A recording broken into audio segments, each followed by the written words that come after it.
안녕하세요. 사랑하는 성도님, 일주일 동안 건강하고 평안하게 잘 지내셨나요? 날씨가 정말 많이 덥습니다. 여름 사역은 어떠신가요? 혹시 휴가는 다녀오셨나요? 가정, 직장, 그리고 교회까지 챙기느라 너무 바쁜 여름입니다. 일을 하는 것도 중요하지만 쉼도 중요합니다. 이번 여름은 가족과 쉼의 여유를 하루라도 보내는 시간이 되기를 간절히 바랍니다. 오늘은 요나서 4장 2절, 그는 주님께 기도하며 아뢰었다. 주님, 내가 고국에 있을 때에 이렇게 될 것이라고 이미 말씀드리지 않았습니까? 내가 서둘러 스페인으로 달아난 것도 바로 이것 때문입니다. 하나님은 은혜로우시며 자비로우시며 좀처럼 노하지 않으시며 사랑이 한없는 분이셔서 내리시려던 재앙마저 거두실 것임을 내가 알고 있었기 때문입니다. 라는 말씀을 가지고 하나님은 요나를 통해 니느웨의 사랑을 전하셨어요. 라는 제목으로 함께 하나님 말씀 나누겠습니다. 요나서는 니느웨를 통해 하나님이 자비롭고 은혜로우며 노하기를 더디하고 한결같은 사랑과 진실이 풍성하고 재앙 내리는 걸 주저하는 하나님이라는 걸 북이스라엘과 남유다 그리고 오늘을 사는 저희에게 알려주는 책입니다. 요나는 하나님이 자비롭고 은혜로우며 노하기를 더디하고 한결같은 사랑과 진실이 풍성하고 재앙 내리는 걸 주저하는 하나님이라는 걸 압니다. 그래서 요나는 니느웨의 죄악이 하나님께 이르렀고 40일이 지나며 멸망당할 거라고 외치라는 말씀이 어떤 의미인지 잘 압니다. 요나는 하나님이 니느웨를 멸망시키지 않고 구원하기 원한다는 것을 아는 겁니다. 그러나 요나는 니느웨가 구원받기 원하지 않고 멸망받기를 원합니다. 니느웨는 우상 숭배와 강탈, 교만 등 각종 죄악과 이방 나라를 대표하는 곳입니다.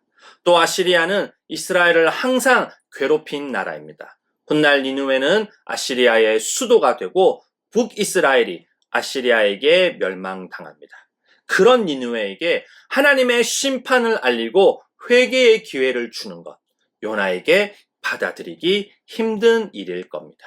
결국 요나는 하나님 얼굴을 피해 스페인으로 도망가려고 욥바로 내려갑니다.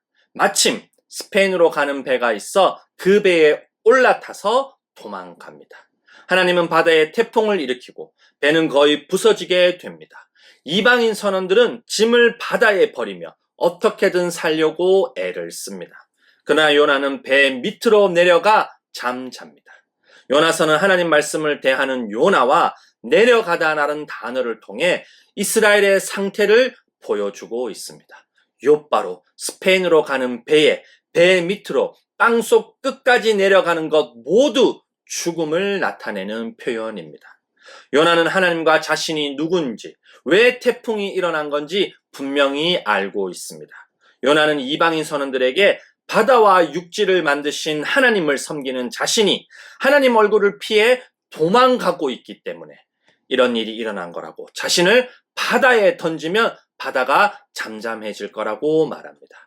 이방인 선원들은 요나를 바다에 던지고 바다가 잠잠해지자 하나님을 매우 두려워하고 하나님께 희생 제물을 바치고 하나님을 섬기기로 약속합니다.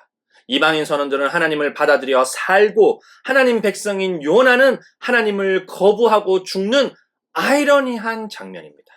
바다에 던져진 요나는 하나님이 준비하신 큰 물고기에게 먹혀 3일을 지냅니다. 요나를 살린 건 하나님 은혜입니다. 마침내 요나는 하나님께 기도합니다. 그러나 요나는 이방인 선원들을 구해달라고, 그들을 구원해 주신 것에 감사하는 게 아니라 자신을 구원한 것에 대해서만 감사합니다. 재미난 것은 요나가 헛된 우상을 섬기는 자들, 하나님께서 베풀어 주신 은혜를 저버린 자들이라고 말한 대상은 이방인 선원들입니다. 이방인들입니다. 그러나 진짜로 헛된 우상을 섬기고 하나님께서 베풀어 주신 은혜를 저버린 자들은 이스라엘이라는 거, 요나라는 겁니다. 반대로 요나는 감사의 노래를 부르며 하나님께 희생 제물을 바치고 서원한 것은 무엇이든지 지키겠다고, 구원은 오직 하나님에게서만 온다고 말하지만 진짜로 그렇게 한 건 요나와 이스라엘이 아니라 이방인 선원들입니다. 하나님은 육지로 큰 물고기를 이동시켜 요나를 뱉어내게 합니다. 하나님은 요나를 죽음에서 다시 살려줍니다.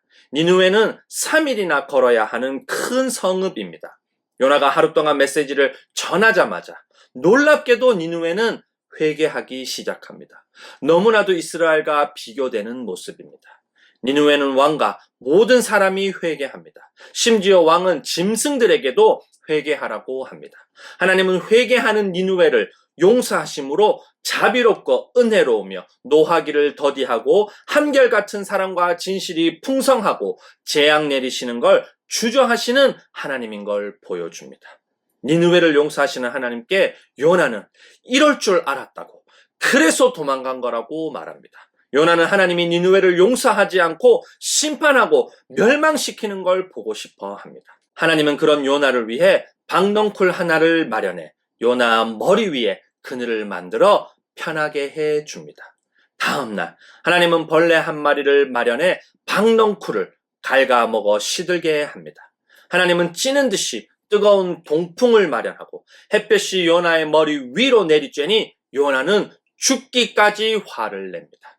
요나에게는 니느웨 사람과 짐승들보다 자신을 시원하게 하고 편하게 해주는 박넝쿨이 더 소중합니다. 하나님은 수고하지도 않고 키운 것도 아니며 하룻밤 사이에 죽어버린 박넝쿨 때문에 죽기까지 화를 내는 요나에게 하나님이 니느웨 사람과 짐승들을 아끼는 마음을 왜 모르냐고 질문하면서 요나서는 끝이 납니다. 하나님이 니느웨의 회개를 듣고 용서함으로 결국 보여주고 싶은 건 이방인도 용서하는 하나님께서 하나님 백성인 북이스라엘과 남유다, 이스라엘이 회개하면 용서하지 않겠냐는 겁니다. 그러나 하나님 마음과 달리 계속해서 불순종하는 이스라엘을 요나를 통해 저희에게 보여주고 있습니다. 사랑하는 성도님, 제가 미국에서 공부할 때 구약학 교수님이 이런 말을 한 적이 있습니다. 9.11 테러를 일으킨 빈 라덴에게 가서 하나님의 사랑과 구원을 선포하라고 하면 자신은 절대 하지 못할 거라고 말입니다. 미국 친구들은 이 말에 동의하고 고개를 끄덕였습니다. 한국 사람과 중국 사람들이 별 반응을 보이지 않자 교수님은 이렇게 질문합니다. 만약 하나님이 일본이 한국과 중국을 지배하고 있는 식민지 시대나 아직도 일본의 지배가 정당하다고 생각하는 일본 사람들에게 하나님의 사랑과 구원을 전하라고 하면 어떨 것 같냐고 말입니다. 이게 요나와 같은 저희 모습입니다. 저희가 사랑하고 아끼는 사람에게 하나님의 사랑과 구원을 전하는 것은 괜찮지만 저희가 사랑하기 어려운 또 저희를 미워하고 싫어하는 사람에게 하나님의 사랑과 구원을 전하는 건 결코 쉬운 일이 아닙니다. 심지어 저희는 하나님이 그 사람을 사랑하고 구원하는 것도 싫어합니다. 저희 원수를 하나님이 미워하고 구원하지 않아 지옥에 가면 좋을 것 같습니다. 그러나 기억해야 할 게 있습니다. 저희가 하나님을 미워하고 대적하고 불순종한 하나님의 원수였다는 걸 말입니다. 로마서 5장 10절과 에베소서 2장 3절에서 5절 말씀을 함께 읽어보겠습니다. 우리가 하나님의 원수일 때도 하나님의 아들의 죽으심으로 말미암아 하나님과 화해하게 되었다면 화해한 우리는 하나님의 생명으로 구원을 얻으리라는 것은 더욱더 확신한 일입니다. 우리도 모두 전에는 그들 가운데에서 육신의 정욕대로 살고 육신과 마음이 원하는 대로 행했으며 나머지 사람들과 마찬가지로 날 때부터 진노의 자식이었습니다. 그러나 하나님은 자비가 넘치는 분이셔서 우리를 사랑하신 그 크신 사랑으로 말미암아 범죄로 죽은 우리를 그리스도와 함께 살려주셨습니다.